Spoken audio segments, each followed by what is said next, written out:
Hello and welcome to the AIGA Design Conference. I'm Brendan Murphy, Global Creative Director at Lippincott, and speaking to you today on designing for the human algorithm. I thought I'd start today with a little background, namely, who the hell am I and why should you listen? I'm the oldest of 5 kids, a small Irish family. My aunt, God bless her, had 12. I'm originally from Dublin, Ireland, Dublin from the Gaelic Blackpool, also home to the Black Stuff Guinness and to Count Dracula, written by Bram Stoker. If you haven't been, it's well worth a visit, especially at this time of year for Halloween. My dad drove a taxi and my mother knit, and I spent much of my early childhood under the bonnet of my dad's car, helping him keep his car on the road. I unfortunately inherited none of his sense of direction. I bought in high school, I ran track and cross country, which got me a scholarship to the US. I bought a one-way ticket to Pittsburgh, Pennsylvania, only to find that the school was in Pittsburgh, Kansas, a very small, old mining town, not on many maps. After graduation and a few years back in Dublin job hopping, I got a graduate scholarship to study design at the University of Cincinnati. The school is famous for many alumni, including Michael Barut, who offered me my first job in New York and briefly lost my portfolio, all handmade, and this was all pre-web. As part of my graduate work at Cincinnati, I reimagined the access symbol, now in use and inspiring many other versions throughout the world. If we take a moment to examine the old symbol, we'll note a couple of things.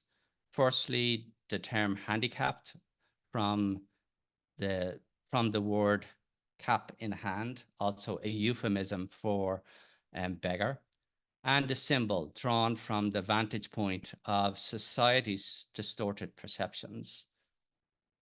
Having raced alongside wheelchair athletes in Dublin and gone to school with many kids of all sorts of challenges, I propose that we free the symbol from the chair, or free the person from the chair, and celebrate their individual abilities versus disabilities.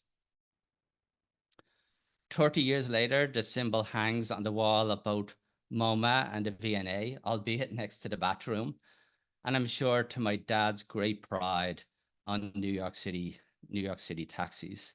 It was this symbol that got me my first job offer, which unfortunately never came to pass in a really bad economy.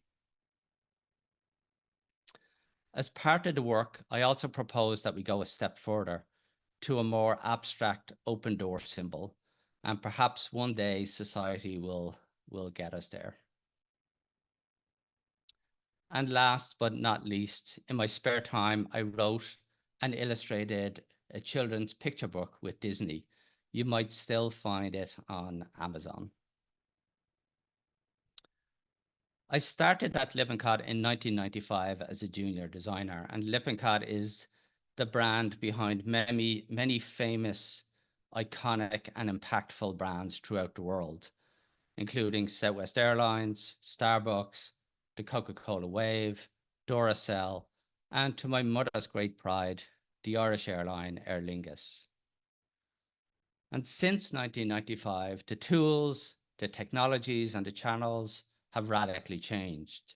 Think pre-internet, pre-mobile phone, and social media was the corner pub on a Friday afternoon. And creativity, like love, was something you strove for, but certainly did not measure. To paraphrase Einstein, some things that can be measured shouldn't, and some things that should be measured can't. The work and the world in which we live is constantly being measured. In the world that I grew up in, creativity was linked to craft, to skill, and taste. And performance marketing was your ability to tell a good story at a party or a friend's funeral. And today it can feel like we're living in the matrix, where everything is measured, leading to conformity and mediocrity. This drawing from my youngest son, Rowan, asks why he's stuck in a New York City office on a Saturday afternoon and not, as promised, over with the dinosaurs across the park. American artist John Baldessari came to the same realization years before him, questioning and evolving his own style of work. From our first breath, we're slapped, weighed, and measured, and all our lives we're encouraged to fit a particular mold. Our intelligence is measured not in creativity or athletic achievement, but in the ability to color inside the lines and to follow a particular set of rules. Standardized tests fit us into nice, tidy boxes and labels. We're told to stand in line, to sit up straight, to conform. And even when we rebel, lash out at our parents, at society, shave our head, spike our hair, or braid it, we look for and find psychological safety in common ground. We find our tribe. The phone I grew up with didn't fit in your pocket. Our experience and inspiration tended to be analog, more one-to-one than one-to-many. And Josh Duboff, an old colleague and friend of mine who writes for Vanity Fair, reminded me that our heroes hung on the walls above our beds, where we had private conversations with them in our own imaginary worlds. Today, we have these conversations online in real time and share them with the wider world. You can only imagine what Madonna might have said to a freckly ginger 14-year-old. Today, we tend to find our tribes online. We don't find inspiration, inspiration finds us. Discovery is less serendipity, but programmed, unique to you and millions of others like you globally. For our part, we're not walking the factory floor, not connecting physically with the complex underbelly that makes the world work. Nor are we wandering out of the woods to fields of golden daffodils for inspiration. We want instant answers, losing sight of the journey and personal originality in the process. The same sources lead to the same answers over and over and over again. If it's good enough for Airbnb and those before them, well, then it must be perfect for Pampers.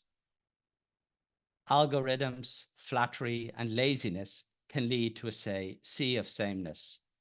Someone found the work we did for NYC Pride so inspiring, they developed their own, right down to the registered trademark.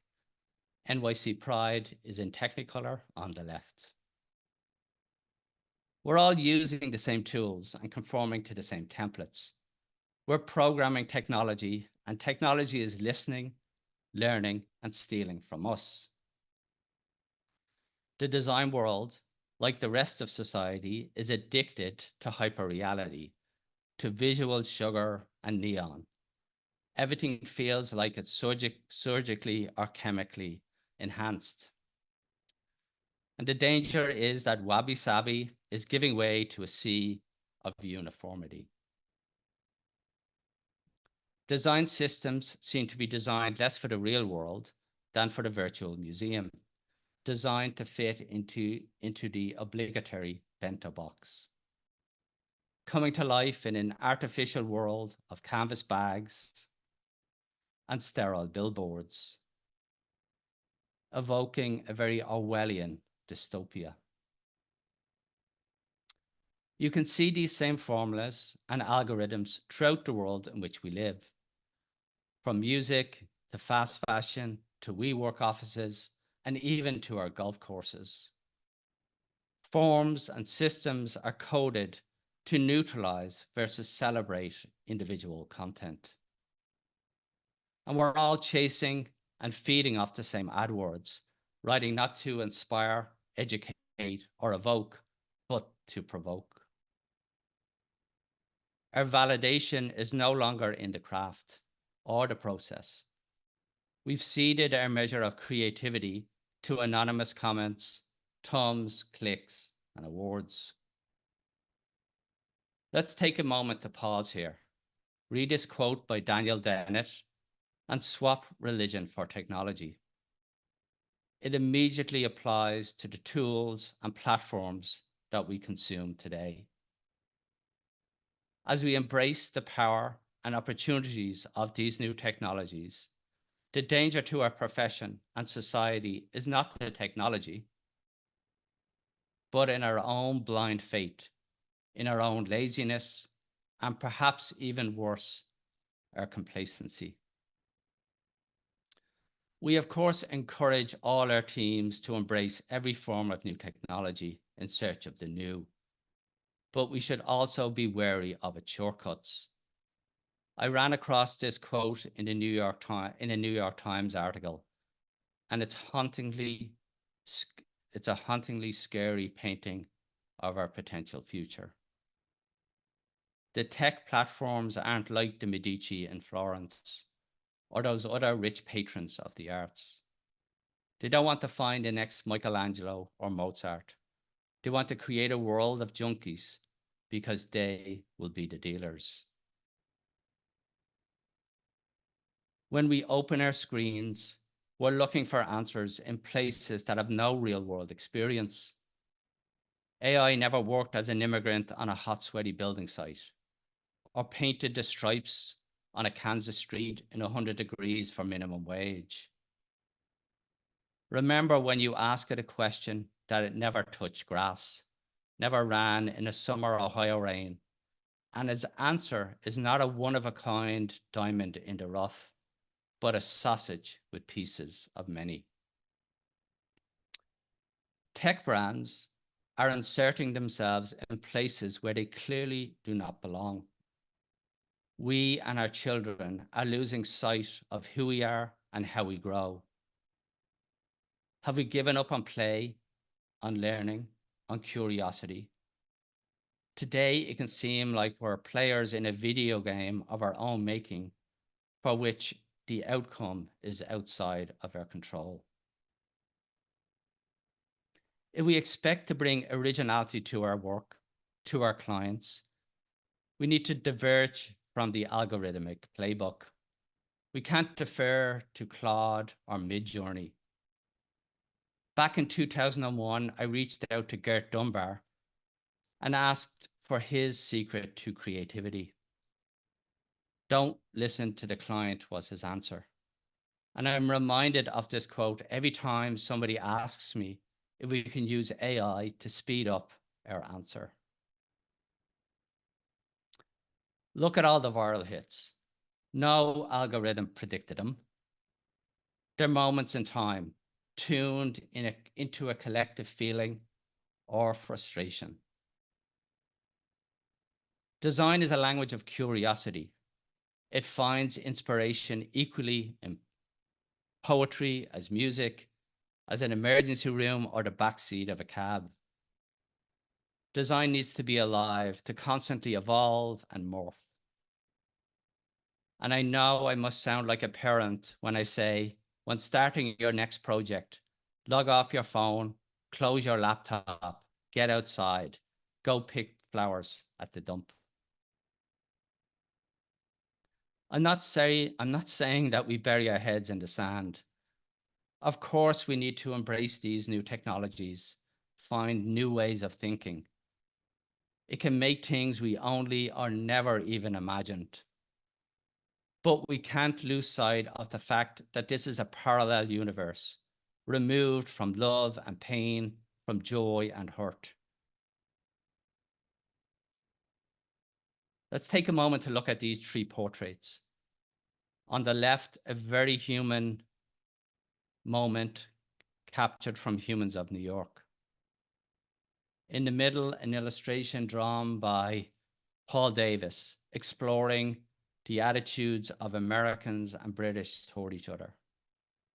And on the right, an AI-generated portrait by Casper Jades.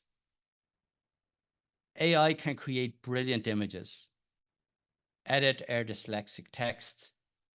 At its best, it encourages play and discovery. It can find cures, or hopefully find cures, to our worst diseases. and at its worst, manipulate our reality. Let's think about our relationship to content. Ennio Morricone talks about the notes not being important. It's what the composer makes of them. We're all using the same building blocks, he said, but we don't need to build the same house. Matisse, when he was creating his cut paper portraits later in life, played with both the positive and negative space, each with intentionality. We need to bring that same intentionality to play. We need to protect this time. Don't shortcut it with a doom scroll.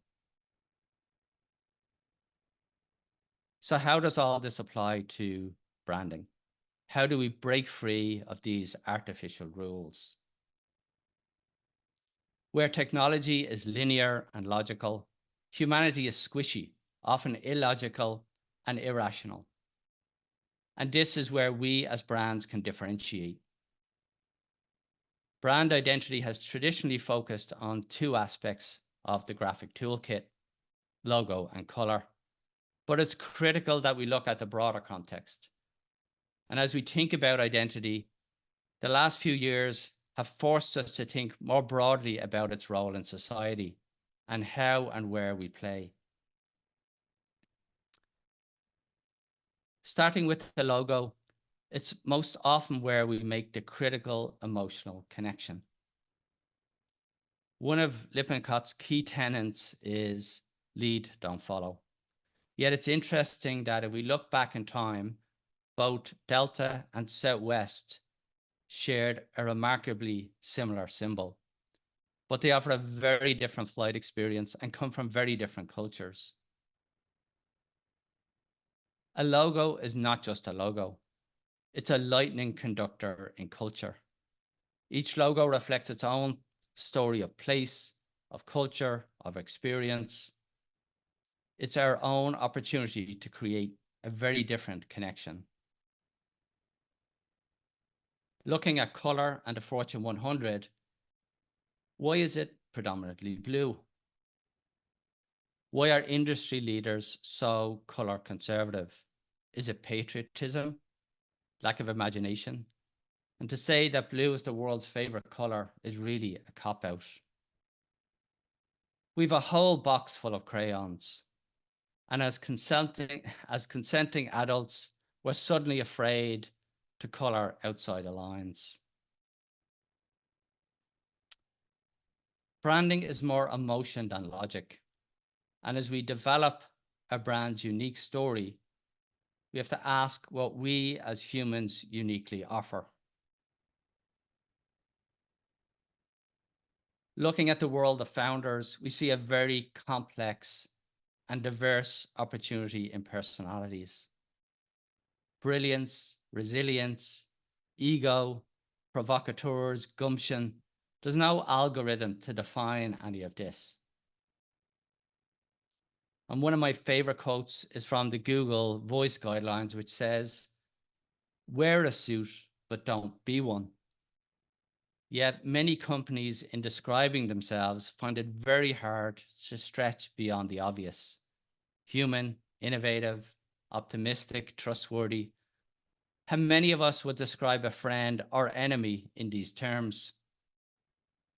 No, we get to far more descriptive and nuanced language.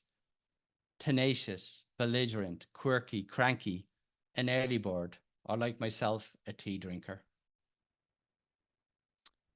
When looking for inspiration, let your mind wander in art and literature. Brands are like characters. They're not defined by their cover or their color, but by their relationships, their contexts and actions. The best brands are not defined by their guidelines, but by their principles. Embrace your freckles, your ginger hair, your awkward fashion sense.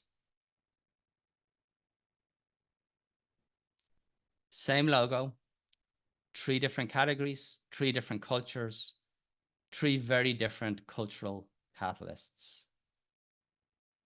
We recently had Andy Pearson, creative director at Liquid Death, into our studio. In describing the Liquid Death brand, he noted, "It's not defined by a can or a guideline. It's driven by its character." And while it may share the same typography as the New York Times or the form factor of many alcoholic alternatives, its character inspires a very different brand, marketing, and creative experience. Both the Times and Liquid Death engage in constant design experimentation. They're precious, but not, and they engage and shape our culture. Liquid Death does not try to be all things to all people. It takes a position, it polarizes. And most brands coming out of research would run a mile from feedback like this. They run toward it. Again, two very iconic brands, both Irish, both sharing the same symbol, both embracing the same elements of Irish culture, but expressing it in very different ways. The Irish are famous nomads, and Guinness, when abroad, celebrates diversity and encourages each culture to embrace it as their own. Ryanair revels in Black Irish humor, replying to a tweet asking about a flight refund for a cheating husband. It says, "Emotional baggage costs extra." So what are our takeaways for each of us and our work? Whether exploring your own self-brand or designing for a client, embrace your differences. In a world of likes and shares, dare to be a black sheep. Right, wrong. Look for your honest voice. When asked about KPIs, one of my favorite clients answered, "Make me squirm." Fuck likes, fuck algorithms. Do work that interests you. Do work that polarizes. Do work that makes people jealous. Gaurav Mahagut, thank you. And thank you to the AIGA for this wonderful opportunity. Slán leat now.